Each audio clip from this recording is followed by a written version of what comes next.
You're being asked to vote in a referendum that is, on all estimations, a fraud. Australian nationalists advocate a no vote. I'm now going to speak to you briefly about some of the reasons why this has to be considered a no vote. According to some of the people who wish to vote no, particularly the official campaign, this has got nothing to do, or should have nothing to do, with the subject of race. For Australian nationalists, it has everything to do with race, and quite rightly so. There are, in this debate, three essential elements, three enormous elephants, or if I can use the more appropriate phrase, yowies in the room. And none of these is being mentioned by the regular suspects, the usual commentators. The first one is immigration. None of the Aboriginal spokesmen, and really none of the whites who are chasing after the Yes campaign, are discussing the impact of immigration upon this discussion. I would have thought, amusingly and to the side, that of all people in Australia, official Aborigines or any other Aborigine for that matter, would raise the issue of immigration, but they don't. If we allow that the population of Australia is to be exploded over the next 20 or 30 years by immigration, this immigration will come from the third world. There is absolutely really no reason at all why any migrant from the third world would have any particular regard for Aborigines at all, nor consider why he should be voting in a referendum, that is those who are here now, in favour of it. The immigration question is the rise and fall of the issue of the voice.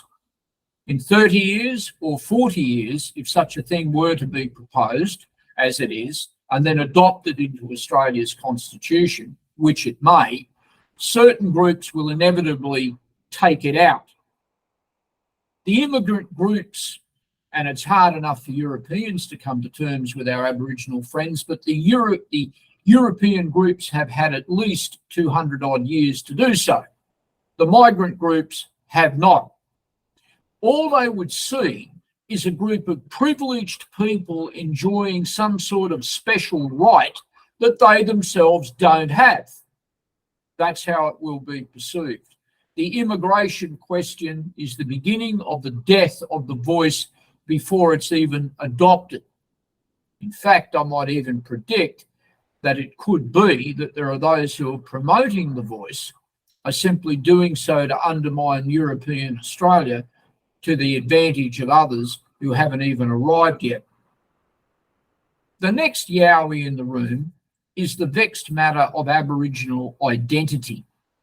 It has been mentioned by some of the spokespeople on both sides of the yes or no in the would-be Aboriginal camp. It has certainly, generally speaking, not been discussed by those whites who are talking about the long history of colonialism and disadvantage and so on and so forth that they say should inspire the adoption of the voice. The question is, who is an Aboriginal person? Now, unlike certain people who advocate a no vote, be it the Hansonites, be it even Jacinta Price, or perhaps Mr. Warren Mundine, who advocate no, an Aboriginal person is not a person who has some Aboriginal ancestry somewhere, who thinks he's an Aboriginal and is adopted by and said to be an Aborigine by some people who also say that they are Aborigines. In other words, Aboriginal identity from our point of view is not, say, a coat that you can put on and take off when it is convenient to you. An Aborigine is a person who must be defined by race. Therefore, when people say that this referendum should not be about race and it mustn't be about race, it's about diversity and acceptance and tolerance and so on, they lie. The referendum must, or a referendum must, be about race. The real question is not a voice to Parliament by Aborigines, real ones or would-be ones. It's about the position of an old race upon the continent. The Australian nationalists believe and argue and have argued and have always said that the Aboriginal identity has the inalienable right to exist upon the continent. Therefore, it must be a matter of race.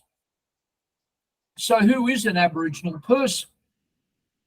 An Aboriginal person, as said, cannot be somebody with some Aboriginal ancestry who says he's an Aboriginal person and does certain things that he claims makes him one. It has to be defined by race. In liberal society, small L liberal globalist society, there is absolutely no one who will allow such a definition to be adopted.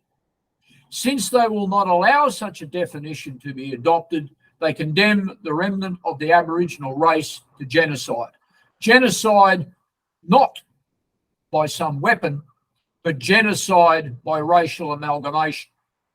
The idea that in 2 or 3 or 4 centuries there could be people walking around the continent who are 1% Aboriginal and claiming to be Aboriginal is a fraud and a lie. It's an historical lie. It may be the case that an Aboriginal person is a person who is pretty much 100% Aboriginal racial descent, or at the very minimum, a person who is a half Aboriginal and can identify with and actually mixes in with Aboriginal society. It could be that persons who are a quarter or an eighth Aboriginal are persons who are Aboriginal descendant and who have some empathy with the idea of Aboriginal culture and identity, but even they can't necessarily be defined as Aboriginal. Anyone with a lesser proportion of Aboriginal blood cannot really be defined as Aboriginal at all. At most, those people could be defined as people who wish to, for some reason or another, put one small part of their ancestry as determinative of the rest. And for a liberal, a small L liberal, that is a very strange attitude to support. After all, according to small L liberals, race doesn't exist at all. In fact, some of the Aborigines would-be supporters, white liberals, do not believe in the existence of race. Consequently, one often wonders what they're talking about when they talk about Aborigines. After all, by their definition, we're all simply hominids. Those people who wish to preserve Aboriginal culture, or at least the memory and some of the traditions of Aboriginal culture, it may well be they preserve it by modern means. Yes, that is true. And in that sense, you might argue that many aspects of Aboriginal identity are already challenged by the modernity in which they live. Allowing for that, it still does not mean that Aboriginal culture must disappear. There are many aspects of Aboriginal culture, mythology, and history which rightly must continue upon the continent. But those things can only properly be done by persons who are actually Aboriginal. The third element in the room, the third Yowie, if you like, in the room, is the question of us. And by us, I don't mean all those Australians, the Australian of the passport, but those people of European origin. According to the latest theory put up by many of the advocates for the voice, they say that Australian history has 3 distinct phases. One of them is the ancient phase, populated by our Aboriginal friends. The second phase, they say, is the British settlement and the introduction into Australia of the British laws, some of the British rules, the British Empire, and the dispossession of the Aborigines by British settlement. And then miraculously, the third stage, they say, is the advent of multicultural, the multicultural society, which takes some of the traditions from the past, moves into the present, and you have 200 or 300 supposed nationalities living in Australia, all side by side.